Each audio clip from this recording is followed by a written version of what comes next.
समझता क्या है ये खुद को, अब ऐसे बदले लेगा।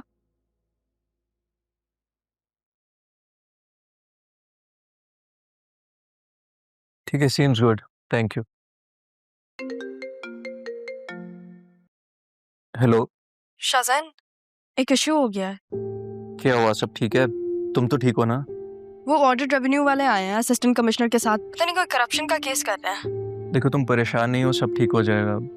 कंपनी के लॉयर को कॉल करो, वो सब संभाल लेगा। जरियून को सामने कर दो, तुम क्लियर हो जाओगी। नहीं,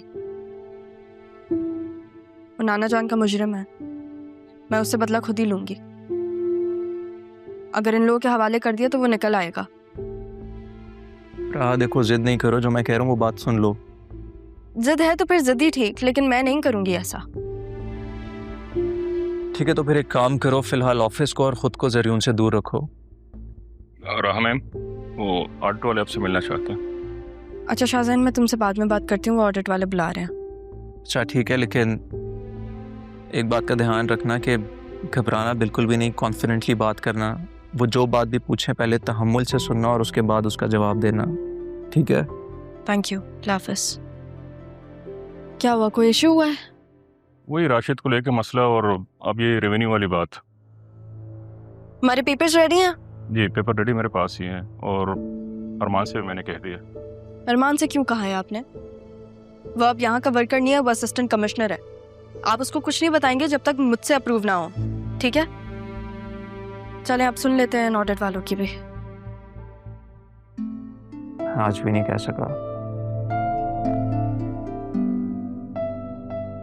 चलो, अच्छा ही है, ना वक्त गुजरा, एक दूसरे को जानने का मौका मिल रहा है। Be positive Shahjahan, be positive. Miss Rao सेफ, ये जो राशिद नामी एम्प्लॉय था, इसके कुछ दस्तखत और फाइल्स डिस्क्रिपेंसी हैं। हमें बताया गया कि वो इस कंपनी में काम नहीं कर रहा है। जी, ज्वाइन करने से पहले वो वर्बली रिजाइन दे चुका था। ओह, तो दबानी रिजाइन देने के पीछे वजह क्या थी? जी, वो पहले ही बता चुका था कि ज़ाती वजूहात की बिना पर वो ये नौकरी जारी नहीं रख सकता। तो कोई तहरीरी इस्तीफा या फिर नोटिस पीरियड मांगा नहीं था उससे? जब मैंने ज्वाइन किया था तो मैंने उसे कहा था कि वो रिटर्न में रिजाइन दे, लेकिन तब तक उसने ऑफिस आना ही बंद कर दिया था। जी, HR के पास उसकी गराजरी का मुकम्मल रिकॉर्ड है, और हमने उसके अलग से डॉक्यूमेंट्स भी सील कर रखे हुए हैं जो इस फाइल में मौजूद हैं। तो राशिद ने खुद नौकरी छोड़ी थी? देखें, मेरी टीम में जो शख्स है उसके लिए जिम्मेदारी लेने के लिए मैं बिल्कुल तैयार, लेकिन अगर मेरी टीम में कोई भी कानूनी तौर पे और एतमाद से खेल रहा है तो ये उसकी जिम्मेदारी है, मेरी नहीं। फरीद साहब, आप प्लीज़ ऑडिट वालों से कॉपरेट कीजिएगा। मैं आप लोग को बता दूंगी, मेरे नाना जान की कंपनी है और मेरे लिए बहुत स्पेशल है। अगर यहाँ पे कानूनी तौर पे कुछ भी गलत हो रहा है तो मैं बिल्कुल चाहूँगी कि उस पर सवाल उठे।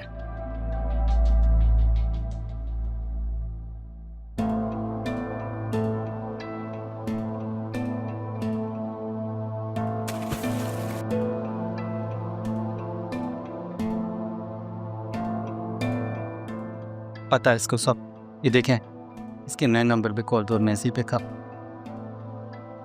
इंटरनेशनल बैंक डॉक्यूमेंट्स मांग रहा है, जल्दी से सेंड करो मुझे। हम यहाँ ज्यादा देर नहीं रुक सकते, ज्यादा देर नहीं रुक सकते।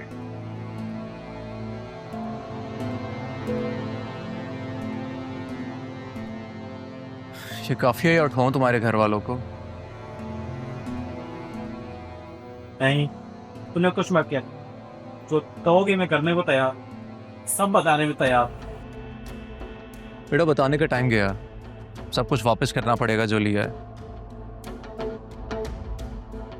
इसे खाने पीने को कुछ दो और ज्यादा आराम नहीं करने देना।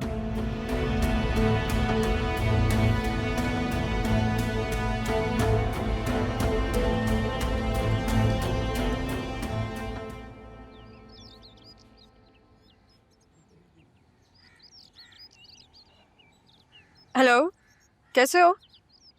आई होप तुम ठीक होगे। मैंने सुना है कि अरमान तुम्हारे खून के लिए प्यासा हुआ तलाश कर रहा है तुम्हें। तुम्हें कैसे पता चला? तुम वो फिक्र नहीं करो कि कैसे और कहाँ मुझे पता चला, लेकिन बस अपने आप को अंडरग्राउंड रखो, किसी से बात मत करना एटलीस्ट जब तक मैं ना कहूँ। ऑडिट वाले भी आए थे, तुम्हारा पूछ रहे थे, मुझे समझ ही नहीं आया कि मैं क्या कहूँ, तो मैंने इतना कह दिया कि मुझे नहीं पता। अब अरमान पीछे पड़ गया, उसको मैं क्या कहूँ? तुम हो कहाँ? मैं तुमसे कहा था ना कि डैड की तबीयत ठीक नहीं है, बस उनको लेके आया हूँ।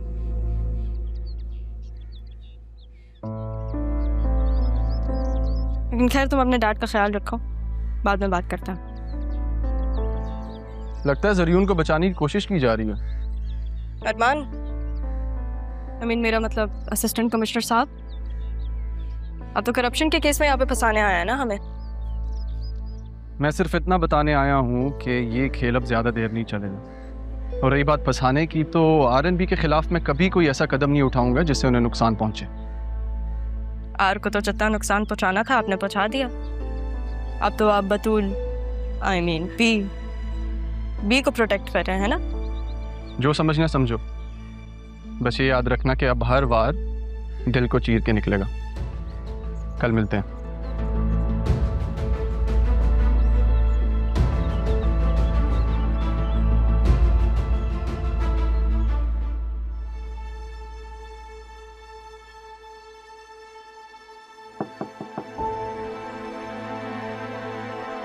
आओ बेटा, बैठो।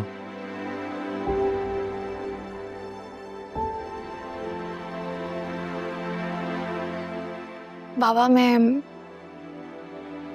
आपसे एक बात कहना चाह रही थी। हाँ कहो बेटा, क्या बात है? बाबा, मैं चाह रही थी कि मैं सैयद से खुला ले लूं। मैं जानती हूँ कि मेरे लिए फैसला करना आसान नहीं होगा,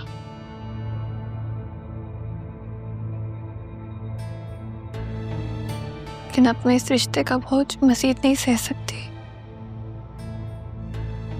मैं खुद को आज़ाद करना चाहती हूँ हर उस याद से जिसमें मैं कैद होती जा रही हूँ। तुम्हें जो ठीक लगता है ना बेटा, तुम करो। मैं तुम्हारे साथ खड़ा हूं।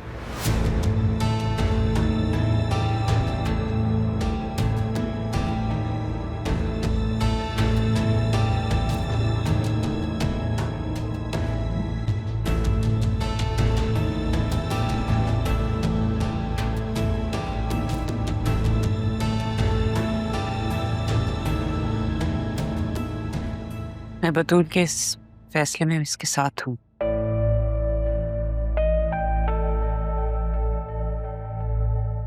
आई थिंक तुम्हें ज़ैनब से बात करनी चाहिए। क्या? अभी बतूल की खुला नहीं हुई है, समझी तुम? जानती हूँ।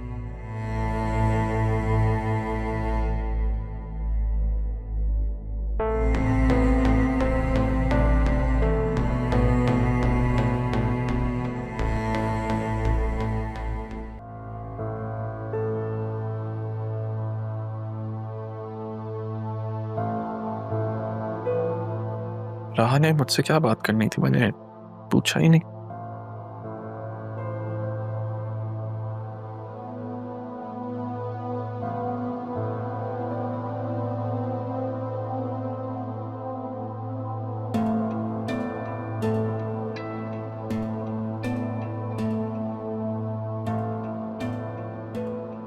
अब ऐसे है तो फिर ऐसे ही सही, तुमसे ऑफिशियली बात करनी होगी। Sure. Hello mister Asif, this is Arman Sikandar Hayat. आप कल सुबह 9 बजे कमिश्नर ऑफिस पहुंच जाए। This is an official message.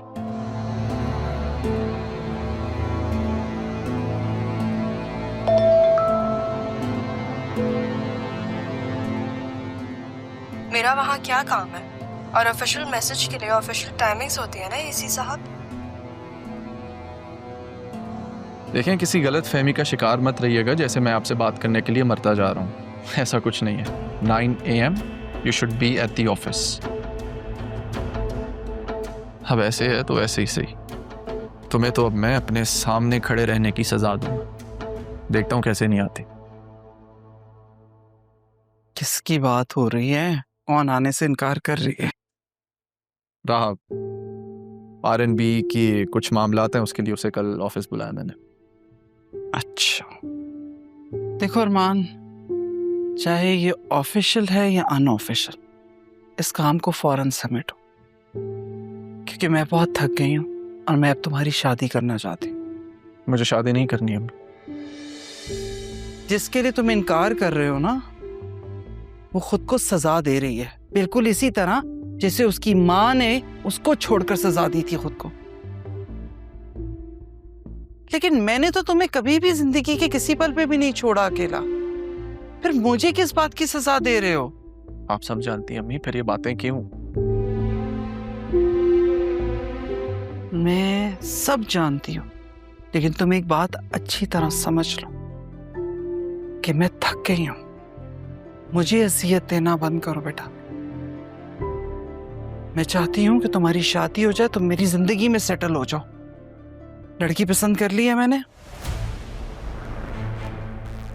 और मैं इनकार नहीं सुनूंगी। अगर तुमने इनकार किया तो मैं अपनी जान से जाऊंगी।